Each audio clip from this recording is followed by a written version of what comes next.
So magandang araw kabola, sa video na ito. Pag-uusapan po natin kabola itong controversy na way na statements po ng mga kasali po sa PBA Moto Club. Kabola, familiar ka dito, yung mga legends po, yung mga familiar ka, yung mga pangalan po ng mga ex-PBA players, yung mga former PBA players, yung mga member po nito kabola. And may mga balance sila against farm team. And of course, we will continue our series po kung saan po-propose po tayo ng mga win-win trades kabola, and for this edition, it will be Northport with Ginebra and next Phoenix. Kabola, sa mga hindi pa nakasubscribe, pakipindot lang po yung subscription. Kabola. So, dito nga po, PBA Moto Club, actually, nasa isang sakyan po si JJ Hildebrand, Cage Canalete, Jerwin Gago, and Rico Mayhofer, kabola, when they made several statements, kabola. Like, this one, sabi ni Gago para sa akin na dapat wala ng farm team para syempre maganda yung competition ng basketball, di ba? So, dapat mas maraming team sa PBA para maraming opportunity yung ibang players na nakapaglaro. All those statements are actually logical and correct. In a way, diba? Dapat naman talaga wala siya ng farm team, diba? Kung walang farm team, the competensya kabola will now become 100% pure competensya. Yung bawat game po na malalaro. Parang naging unfair sa ibang team kung yung ibang companies meron silang farm team. Kawawa naman yung mga independent na walang sister team. Kaya para sa akin, di maganda na mayroong farm team. Diba? It's coming from a player from the SMC and we know who SMC is. Pero of course, ang pinaka-credible dyan is si JJ. And JJ really did this.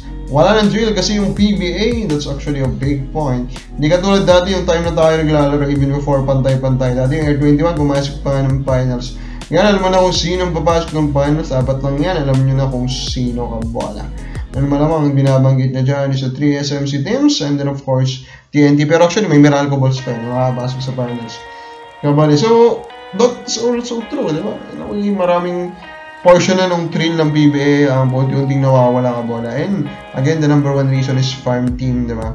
Pero of course, alam naman na natin na medyo hirap na talaga din yung management and even the independent teams to take this out kabola, pero at still hope kabola, diba? Just the mere fact na pati mga legends nagsasabi nito baka makatulong ito sa pag-push, no, sa management na unti-unti na po tanggalin yung mga farm teams dito sa PBA kabola.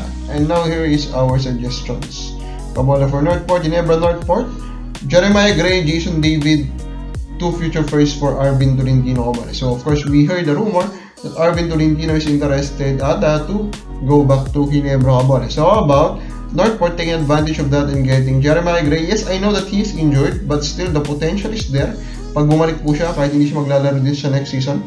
Jason David is of course promising. Then 2 future firsts for Tolentino. Of course, bakit po dalawang future firsts? Kasi of course we know that is either number 10, number 11, and number 12, diba? So back end ng first round din naman yung mga yan kabola. So overall, ang ginagawa lang naman ito ng Northport, nagpo-full blown sila na magtatang kabola, and they get as many players as possible kabola. And next Northport tayo, number 6 Matt Nieto and Phil Panymogan, Phil Will Navarro. So ito naman, tinatake advantage nila of course yung connection ng NLEX kay ni Will Navarro.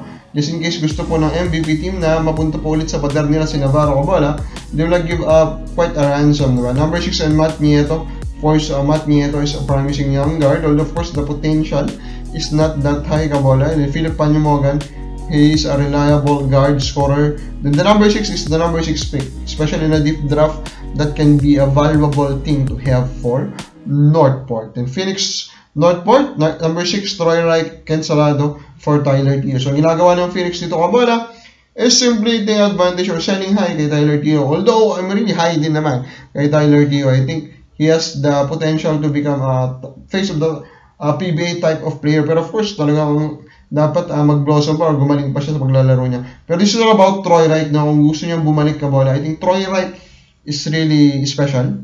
That's my assessment with his play kabola. 6'8", who is really deadly from beyond the arc. Mahirap pumahanap ng ganyan. And that is Troy Wright kabola.